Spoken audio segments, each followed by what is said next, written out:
Hello.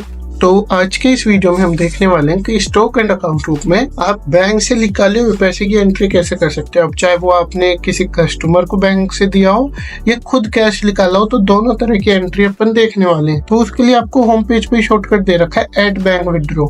इस पे जैसे ही अपन क्लिक करेंगे ना, तो अब ये पूछेगा कि कौन से अकाउंट से विड्रॉ किया है, कौन से बैंक अकाउंट से विड्रॉ किया है। तो अपन सेलेक्ट कर लेते हैं ओबीसी से मान लीजिए, और मोड ऑफ पेमेंट कैश लिख चलता है, क्योंकि विड्रॉ का मतलब ही वही होता है कि अपन ने कैश निकाला है। अगर किसी दूसरे कस्टमर को ट्रांसफर किया है, तो मतलब इसी में ही आगे बताऊंगा कि कैसे करते हैं। अब मान लीजिए मैंने निकाले हैं 12,000 विड्रॉ, ठीक है।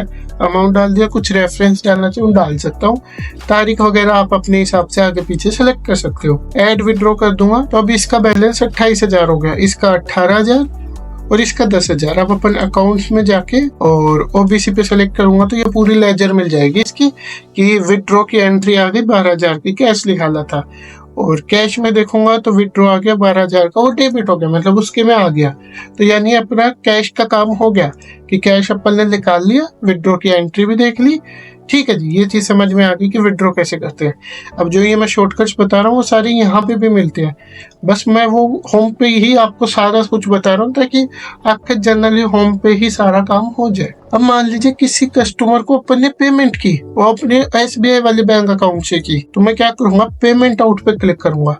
अब किस कस्टमर को दी, मान लीजिए मोहन सेल्स को दी, मोहन से सेलेक्ट कर लिया।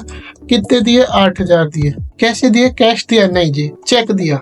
तो चेक ऑनलाइन पे सेलेक्ट कर लेंगे, चाहे नेट बैंकिंग करो, चेक दो या कुछ भी करो, तो वो चेक ऑनलाइन सेलेक्ट कर लेंगे। चेक ऑनलाइन सेलेक्ट कर लिया। अब पेमेंट रेफरेंस मान लेते हैं अपन RTGS 0001, और कुछ भी इसके अलावा रिमार्क डालना चाहो तो वो भी आप डाल सकते हो। और इसमें एक और भी होता है कैश बैंक, ये अपने काम आता है जब अपने कोई कस्टमर पैसा देते हैं और अपन उसको बैंक में डिपॉजिट करा देते हैं, तो दो एंट्री ना करके एक ही एंट्री में काम कर सकते हैं। चेक ऑनलाइन सेलेक्ट कर लिया। अब मैं जैसे ही एक डेबिट सेट करूंगा ना, तब ये मुझे पूछेगा कौन से बैंक से दिया, क्योंकि अपन ने सिलेक्ट किया है ना, चेक दिया है। तो कौन से बैंक का दिया है, एसबीआई का दिया है, ओबीसी का दिया है। मान लीजिए अपन ने दिया है एसबीआई का, कंटिन्यू कर देंगे। ओवरऑल 20,000 हो गए और एसबीआई का बैलेंस 2,000 है। अब अपन को इनके बैलेंस देखने हैं, तो अपन अकाउंट्स में आएंगे, मोहन सेल्स पे क्लिक करूंगा, तो इसमें एक डेबिट की एंट्री है, कितने की, 8,000 की, ठीक है।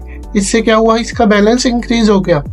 वहीं अगर मैं एसबीआई पे जाके देखूंगा, तो इसमें क्रेडिट की एंट्री है 8,000 की, यानी उसने उसको पेमेंट दिया था, मतलब अपन ने एसबीआई के थ्रू मोहन सेल्स को पेमेंट दिया था। ये आपका हो गया कि आप पेमेंट कैसे विड्रॉ करते हैं, चाहे वो किसी पार्टी को पेमेंट किया हो या फिर आपने कैश निकाला हो, बैंक के दोनों ऑपरेशन हो गए। ठीक है, इस वीडियो के लिए इतना ही, मिलते हैं अगली वीडियो में ऐसी कोई रोमांचक इन्फॉर्मेशन के साथ। Thank you.